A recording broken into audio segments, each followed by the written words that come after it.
Hello दोस्तों, हमारे YouTube channel में आप सभी का स्वागत है। इस वीडियो में हम एससीआई यानी कि shipping corporation of India stock को डिस्कस करने वाले हैं। इस स्टॉक के अंदर हमें लगातार काफ़ी ज़्यादा करेक्शंस देखने को मिल रही हैं।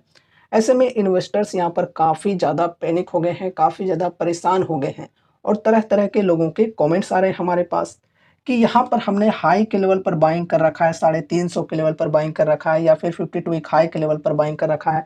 अब ऐसे में यहाँ पर हमें काफ़ी ज़्यादा लॉसेज हो रहे हैं, तो क्या यहाँ पर हम लॉस बुक करके निकल जाएँ या फिर होल्ड करके बैठे रहें, जितना भी अमाउंट लगाए हैं उसे हम होल्ड करके बैठे रहें, रिकवरी का वेट करें या फिर यहाँ पर हम एवरेज डाउन करते जाएँ, बाय ऑन डिप करते जाएँ। क्या ये जो कंपनी है ये अब खराब हो गई है? अब यहाँ पर आगे नहीं बढ़ पाएगी? इस प्रकार के तरह-तरह के कमेंट्स आ रहे हैं हमारे पास। तो जितने भी आपके क्वेश्चंस आए हैं इस स्टॉक के रिगार्डिंग सभी क्वेश्चन के आंसर मिलने वाले हैं इस वीडियो में। लेकिन हाँ, ध्यान में रखना कि जो भी चीज़ें हम डिस्कस करेंगे वो सिर्फ़ और सिर्फ़ एजुकेशनल पर्पज़ से होंगी, तो कोई भी रिकमेंडेशंस या फिर कोई भी एडवाइस मत समझना, ठीक है? ये ध्यान में रखना। मैं आपको कोई भी बाय या फिर सेल की कॉल्स नहीं देने वाला हूँ। सिर्फ़ और सिर्फ़ एजुकेशनल पर्पज़ से सारी चीज़ों को डिस्कस करेंगे। तो चलो वीडियो को हम स्टार्ट करते हैं। तो देखो, फर्स्ट ऑफ ऑल यहाँ पर गिरावट के पीछे रीज़न्स की बात करते हैं। गिरावट आज नहीं आई है, काफ़ी दिनों से जारी है। यहाँ पर जब स्टॉक बढ़ रही थी 20-20% से, तो हमने डिस्कस भी किया था उस टाइम भी और अभी भी यहाँ पर मैं कहना चाहूँगा कि हाई के लेवल पर बिल्कुल भी बाइंग नहीं करनी चाहिए। उस टाइम मैंने बोला था कि अभी जो स्टॉक है 52 वीक हाई के लेवल पर ट्रेड कर रही है, तो अभी बाइंग करना काफ़ी ज़्यादा रिस्की हो सकता है। इसलिए यहाँ पर सावधान रहना। कभी भी प्रॉफिट बुकिंग चालू हो सकती है, तो फिर आपको काफ़ी बड़े झटके लग सकते हैं, काफ़ी ज़्यादा नुकसान हो सकता है। तो वहाँ पर कुछ लोगों ने हमारा विरोध भी किया था, कुछ लोगों ने सपोर्ट भी किया था, लेकिन मुझे बुरा नहीं लगता है। आप सभी के कमेंट्स आते हैं, तो ही मुझे पता चलते हैं कि किस प्रकार से आपकी स्ट्रैटेजी होती है इन्वेस्टमेंट करते वक़्त और उस अनुसार मैं वीडियो भी बना पाता हूँ, ताकि आपको समझ में आए, ठीक है? तो काफ़ी ज़्यादा लोगों ने मेरा विरोध किया था और वहाँ पर उन लोगों का कहना ये था कि भाई, तुम्हारे पेशेंस के चक्कर में अगर बैठा रहा तो ये जो स्टॉक है ये बढ़कर 400-500 तक चला जाएगा। फिर वहाँ से 10% अगर गिरा, 20% अगर गिरा तो क्या फ़ायदा होगा यार? अभी यहाँ पर बाइंग नहीं किया तो प्राइस और ऊपर तक चला जाएगा, डिस्काउंट के चक्कर में अगर रहा तो। अब देखो, यहाँ पर गिरावट तो आ गई, डिस्काउंट मिली ना, इस चीज़ को समझो। पेशेंस रखना बहुत ही ज़रूरी है। फर्स्ट ऑफ ऑल आपको मार्केट में सबसे बड़ी चीज़ जो सीखनी है वो है पेशेंस। मैं जब भी पेशेंस की बात करता हूँ तो लोग बहुत ही ज़्यादा ओवर रिएक्ट कर देते हैं कमेंट में, ठीक है? लेकिन मेरा काम है सही चीज़ों को डिस्कस करना, ठीक है? तो आपको पेशेंस के साथ ही चलना। अगर अभी लॉस हो रहा है तो इस गलती से आपको सीखना है कि हाँ, पेशेंस ज़रूरी है। मार्केट में उतार-चढ़ाव तो चलता रहता है। आज ये जो स्टॉक गिर रही है, ये कल को आगे भी बढ़ सकती है। ऐसा नहीं है कि स्टॉक लगातार गिरते चले जाएँगे। अगर कंपनी अच्छी है, कंपनी में इंटरनली कुछ ऐसी खराबी नहीं आई है, एक्सटर्नल रीज़न्स की वजह से स्टॉक का प्राइस गिर रहा है, तो रिकवरी आएगी ही आएगी। ये आप लोग समझ कर चलो। कंपनी में इंटरनली तो कुछ भी ऐसी खराबी नहीं है ना? तो उतनी ज़्यादा टेंशन लेने की ज़रूरत नहीं है। मार्केट में उतार आए या चढ़ाव आए, बस चिल करो, आराम से बैठे रहो, देखते रहो बाज़ार को। जब मौका मिले गिरावट में, तब यहाँ पर बाइंग करो। अब चलो, यहाँ पर हाई के लेवल पर बाइंग कर ही लिया, तो क्या कर सकते हैं अपने हिसाब से वो भी समझेंगे। फर्स्ट ऑफ ऑल रीज़न की बात करते हैं। तो देखो, जैसा कि हमने बोला कि हाई के लेवल पर अभी जा रही है, तो कभी भी प्रॉफ़िट बुकिंग चालू हो सकती है। तो फर्स्ट रीज़न तो यहाँ पर हमने देखा कि प्रॉफ़िट बुकिंग यहाँ पर चालू हुई है हाई के लेवल पर जाने के बाद। क्यों प्रॉफिट बुकिंग होने स्टार्ट हुए? क्योंकि ऑलरेडी ये जो स्टॉक है पिछले 1 साल में कहें या फिर पिछले 1 महीने में काफ़ी बढ़िया रिटर्न्स बनाकर दे चुकी थी। तो ज़ाहिर-सी बात है कि जिन लोगों ने शॉर्ट टर्म के लिए यहाँ पर इन्वेस्ट कर रखा होगा, वो लोग अपनी प्रॉफिट को बुक करेंगे ही करेंगे। इस वजह से यहाँ पर सेलिंग प्रेशर देखने को मिला और स्टॉक के अंदर गिरावटें आई। फिर यहाँ पर और भी कुछ-कुछ रीज़न्स आते गए, बजट को लेकर फिर यहाँ पर गिरावटें आई। फिर यहाँ पर अगर हम आज की बात करें, तो आज क्यों गिरावट आई है? आज गिरावट आई है ग्लोबल न्यूज़ की वजह से। जो ग्लोबल मार्केट है वो वीक हमें देखने को मिल रहा है। कल के दिन काफ़ी ज़्यादा गिरावटें देखने को मिली। नैस्डैक की बात करें या फिर डाउ जोन्स की बात करें, सभी के अंदर हमें गिरावटें देखने को मिली। तो ग्लोबल मार्केट ठीक नहीं है। इस वजह से हमारा जो बाज़ार है इसके अंदर भी प्रेशर देखने को मिला थोड़ा बहुत, है ना? तो इस वजह से गिरावटें आ रही है। कंपनी के अंदर कुछ भी ऐसी खराबी नहीं आई है। आज जो गिरावट आई है इसके पीछे यही रीज़न है, और बाकी पहले से जो गिरावट आ रही थी वो सब सिर्फ वही चीज़ें हैं, एक्सटर्नल रीजन्स हैं, ठीक है। प्रॉफिट बुकिंग ही है मेन, क्योंकि बहुत ही ज़्यादा स्टॉक चढ़ चुकी थी। तो वैल्यूएशन को करेक्ट करने के लिए कभी तो नीचे आना ही होगा ना, तो कोई ना कोई बहाने से प्राइस नीचे आते ही हैं। इस चीज़ को समझा करो, पैनिक बिल्कुल भी नहीं होना है। अब देखो यहाँ पर आज के वॉल्यूम की बात करें तो आज की वॉल्यूम फिलहाल जब मैं वीडियो बना रहा हूँ तब मैं ओपन आवर में वीडियो बना रहा हूँ, ठीक है। तो यहाँ पर देखो 80 लाख की वॉल्यूम देखने को मिल रही है। कल की बात करें तो 96 लाख की टोटल वॉल्यूम थी, जिसमें 36.38% डिलीवरी वाले थे। एंड यहाँ पर 1 वीक एवरेज के अनुसार देखें तो देखो 2 करोड़ एवरेज है 1 वीक की। उसके अनुसार यहाँ पर आज की वॉल्यूम देखें तो काफ़ी कम है, लेकिन मार्केट क्लोज होते होते थोड़ी सी वॉल्यूम ये बढ़ भी सकती है, ठीक है। तो चलो अब यहाँ पर हम डिस्कस करते हैं कि ऐसी सिचुएशन में हम क्या कर सकते हैं। फर्स्ट ऑफ ऑल हम उनके बारे में डिस्कस करना चाहेंगे जिन्होंने यहाँ पर हाई के लेवल पर बाइंग कर रखा है। मतलब यहाँ पर 350 या फिर 384 या फिर कहें कोई भी हाई की लेवल है, उस पे आपने बाइंग कर रखा है और आपको काफ़ी ज़्यादा लॉसेज हो रहे हैं। तो आप क्या कर सकते हो ऐसी सिचुएशन में? तो फर्स्ट ऑफ ऑल आप ये खुद से थिंकिंग करो, सोचो कि आपने जब यहाँ पर इन्वेस्ट किया था तो क्या सोच रखकर इन्वेस्ट किया था, ठीक है। आपने लॉन्ग टर्म की सोच रखकर इन्वेस्ट किया होगा कि हाँ मैं इस स्टॉक पे इन्वेस्टमेंट कर रहा हूँ, तो मेरा विजन है 2 साल का, 5 साल का, 10 साल का, इस प्रकार से सोच रखकर इन्वेस्ट किए होंगे। अगर आपने शॉर्ट टर्म के लिए इन्वेस्ट किया होगा तो अभी तक तो होल्ड रखना ही नहीं चाहिए था, स्टॉप लॉस के साथ निकल ही जाना चाहिए था, वो तो अलग बात हो गई। तो यहाँ पर होल्ड अभी तक वही लोग हैं जिनका विजन लॉन्ग टर्म के लिए था, ठीक है। तो यहाँ पर आपका विजन अगर लॉन्ग टर्म का है, 2 साल का है, 5 साल का है, 10 साल का है, तो आपको 2 महीने, 5 महीने या फिर 10 महीने की गिरावटों से कोई भी टेंशन लेने की ज़रूरत नहीं है, या फिर तेज़ी से कोई भी टेंशन लेने की ज़रूरत नहीं है। यही मेन चीज़ होती है इन्वेस्टर्स के साथ कि यहाँ पर विजन है उनका 2 साल का, 5 साल का, उतने टाइम तक होल्ड करने की सोचकर इन्वेस्ट किए हैं। लेकिन जब करेक्शंस आती है स्टॉक के अंदर तो लोग इन्वेस्टर की जगह पर ट्रेडर बन जाते हैं। उनका जो विजन था 2 साल का, 5 साल का, वो मतलब याद भी नहीं आता है, और लोग सोचने लगते हैं कि यार थोड़ा-सा ऊपर बढ़ जाए तो मैं बेच करके निकल लूँगा, अपना प्रॉफ़िट सेव कर लूँगा, सॉरी अपना कैपिटल सिक्योर कर लूँगा, इस प्रकार से लोग सोचने लगते हैं। इन्वेस्ट करते वक़्त इन्वेस्टर होते हैं और जब प्राइस गिरने लगे तो ट्रेडर बन जाते हैं। एक चीज़ को समझो, अगर आपने इस लेवल पर बाइंग किया है, इस लेवल पर बाइंग किया है जो कि मतलब हाई के लेवल पर बाइंग किया है, तो इस प्राइस पर अगर आपको कोई स्टॉक पसंद आ रही है, तो इस प्राइस पर आपको और भी ज़्यादा पसंद आनी चाहिए, है ना? ये चीज़ को समझो। यहाँ तो हाई का प्राइस था, बाई तो करना चाहिए नहीं था, लेकिन चलो अब बाइंग कर ही लिए तो क्या कर सकते हैं। तो यहाँ पर अगर आपको ये स्टॉक पसंद थी तो अभी डिस्काउंट पर तो और भी ज़्यादा पसंद आनी चाहिए, है ना? तो उतना ज़्यादा घबराते क्यों हो भाई? अगर आपका विज़न है लॉन्ग टर्म का तो होल्ड करके रह सकते हो, कोई टेंशन नहीं है।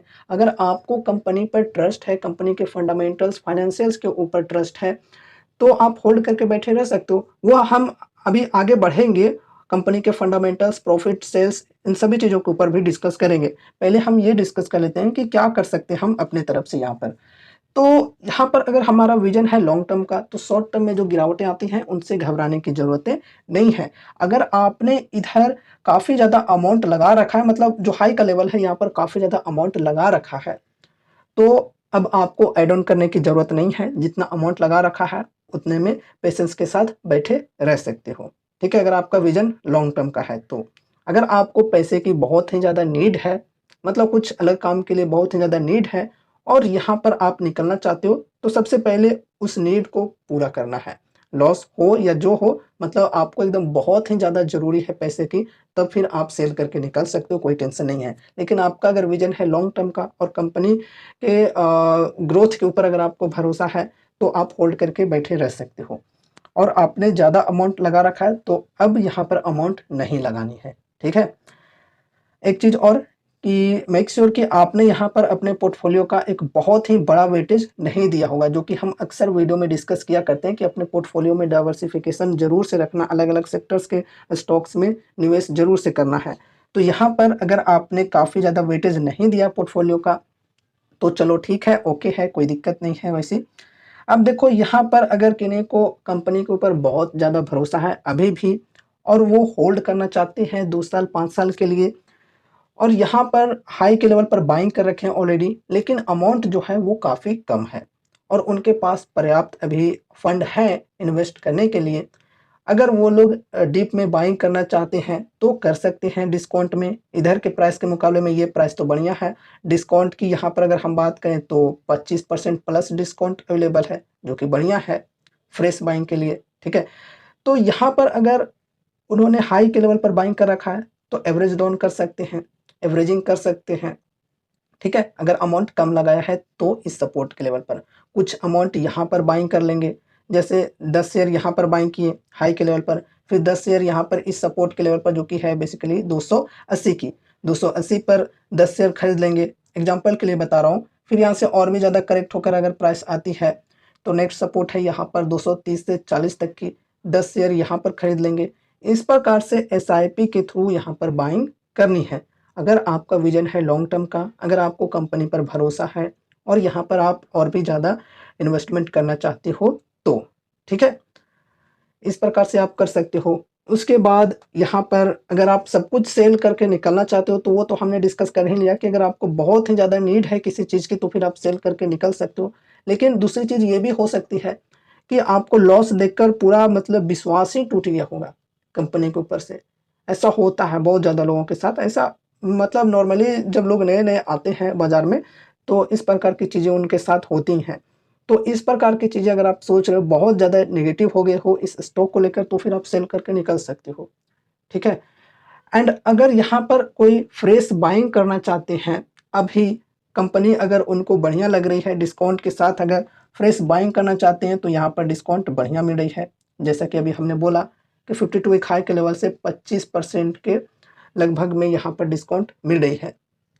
तो यहाँ पर अभी फ्रेश इन्वेस्टमेंट कर सकते हैं, लेकिन हाँ बल्क में बाइंग बिल्कुल भी नहीं करनी है और ऐसा ना हो कि यहाँ पर पोर्टफोलियो का एक बड़ा हिस्सा लगा दिया, बिल्कुल नहीं। पोर्टफोलियो में डाइवर्सिफिकेशन जरूर से रखनी है।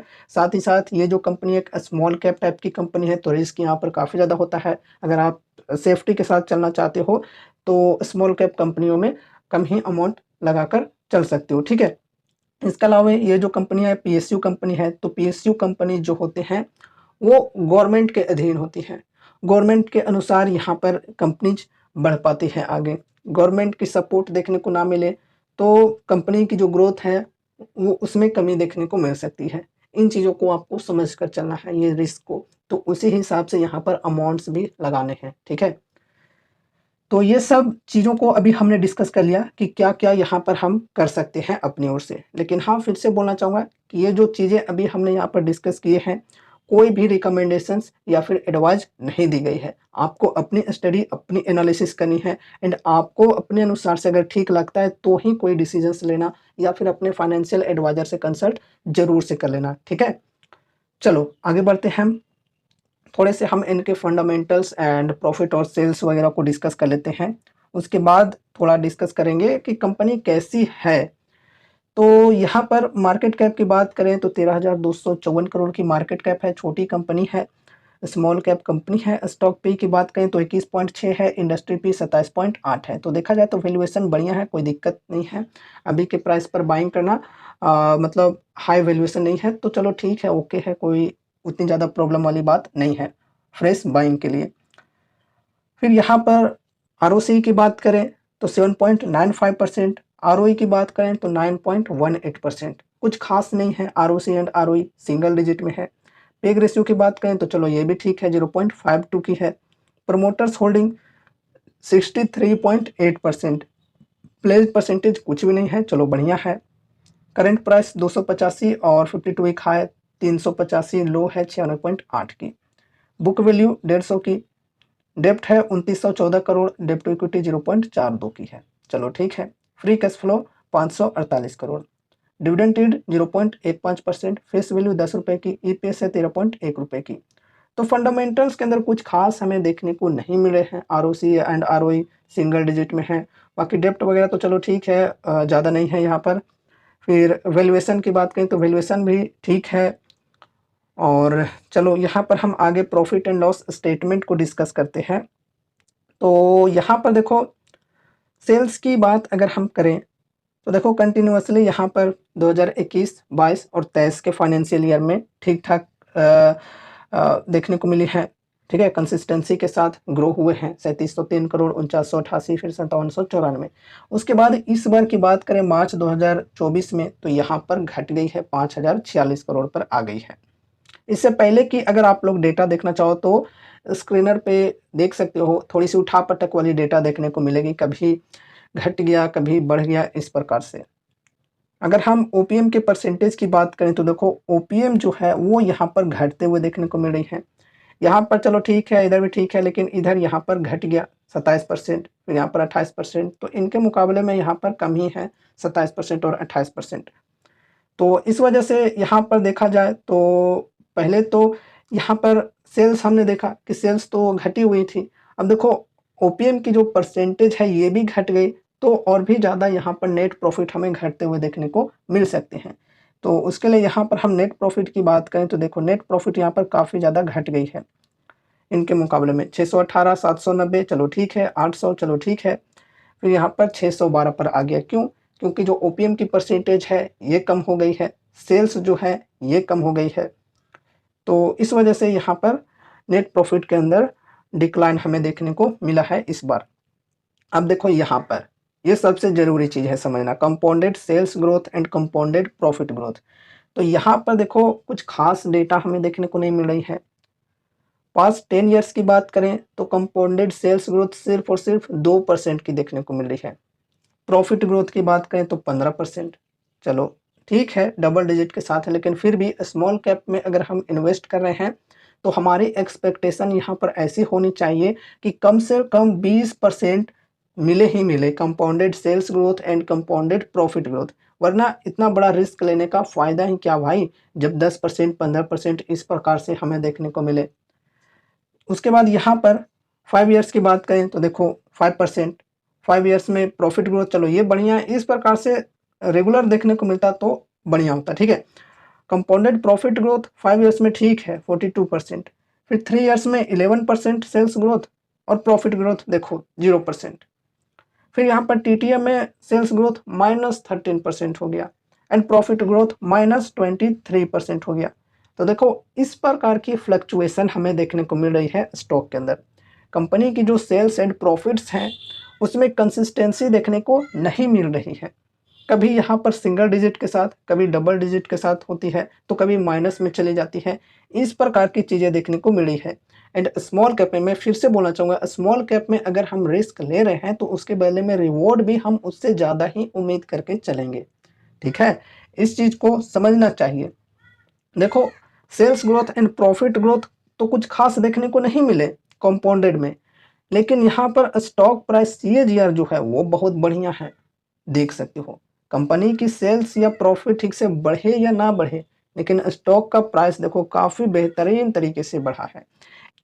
इस प्रकार से अगर कंपनी की सेल्स एंड प्रॉफिट्स भी बढ़ते तो फिर काफ़ी मज़ा आता है ना। देखो स्टॉक प्राइस सीएजीआर की बात करें तो 20% के सीएजीआर से स्टॉक का प्राइस बढ़ा है 10 ईयर्स में। फिर यहाँ पर 5 ईयर्स में 66% के सीएजीआर से प्राइस बढ़ा है।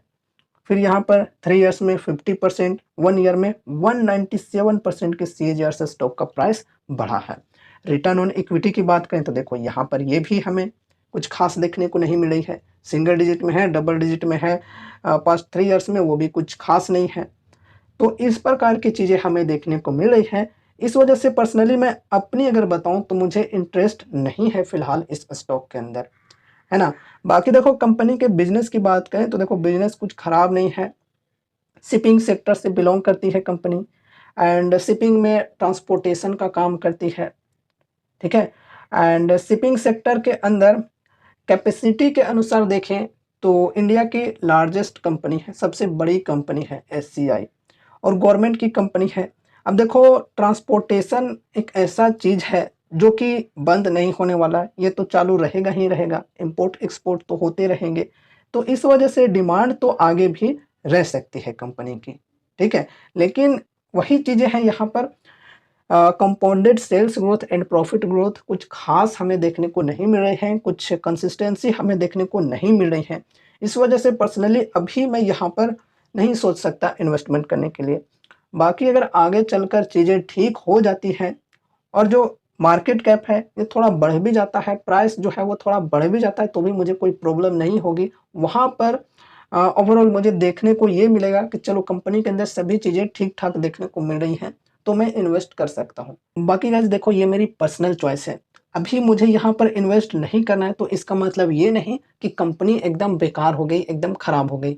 अगर आपको कंपनी के ऊपर ट्रस्ट है, अपने स्टडी, अपने एनालिसिस के ऊपर ट्रस्ट है, तो आप होल्ड करके बैठे रह सकते हो, या फिर अगर किन्हीं को फ्रेश इन्वेस्टमेंट करनी है तो कर सकते हो, कोई टेंशन नहीं है। क्योंकि देखो, ये जो कंपनीज हैं पिछले कुछ सालों में बढ़िया तरीके से ग्रो हुए हैं, इनके शेयर प्राइस बढ़िया तरीके से बढ़े हैं। क्यों? गवर्नमेंट की वजह से। गवर्नमेंट ने जिस प्रकार से पीएसयू कंपनीज के ऊपर ध्यान दिया है, उसी प्रकार से इनके शेयर प्राइस बढ़े हैं। आपने देखा भी कितनी बढ़िया रैली दिखाए हैं ये गवर्नमेंट स्टॉक्स, ठीक है? चाहे हम शिपिंग सेक्टर की बात करें, रेलवे सेक्टर की बात करें, डिफेंस सेक्टर की बात करें, तो जो भी सेक्टर्स में पीएसयूज हैं, उन्होंने काफ़ी बढ़िया-बढ़िया रिटर्न्स बनाकर दिए हैं इन्वेस्टर्स को। और अभी भी वही सरकार का पावर है, ठीक है? मतलब अभी भी एनडीए सरकार ही चल रही है, तो ऐसे चांसेज हैं कि आगे भी ये पीएसयूज को बेनिफिट्स मिल पाएँ। तो इस वजह से भी यहाँ पर हम होल्ड करके बैठे रह सकते हैं, क्योंकि गवर्नमेंट का सपोर्ट मिल सकता है। इस बजट में तो कुछ खास सपोर्ट देखने को नहीं मिला, लेकिन हो सके तो आने वाले जो बजट्स होंगे उनमें बेनिफिट्स मिल जाए, उनमें सपोर्ट देखने को मिल जाए गवर्नमेंट की तरफ से। और अगर गवर्नमेंट का सपोर्ट रहा बढ़िया तरीके से, तो जो सेल्स एंड प्रॉफिट ग्रोथ है ये भी सही हो सकती है आगे चलकर। तो पीएसयू कंपनीज में डिपेंडेंसी होती है गवर्नमेंट के ऊपर काफ़ी ज़्यादा, एंड गवर्नमेंट अगर सपोर्ट करे तो फिर ये जो कंपनीज हैं ये आगे बढ़ सकती है, वरना नहीं बढ़ पाती है, ठीक है? सो ये रही हमारी आज की वीडियो एससीआई स्टॉक के ऊपर। उम्मीद है कि इस वीडियो के माध्यम से आपको कुछ यूजफुल इन्फॉर्मेशंस मिले होंगे। तो वीडियो को लाइक करके चैनल को सब्सक्राइब कर लेना, और मिलते हैं अगले नए वीडियोज़ के साथ। तब तक के लिए बाय बाय।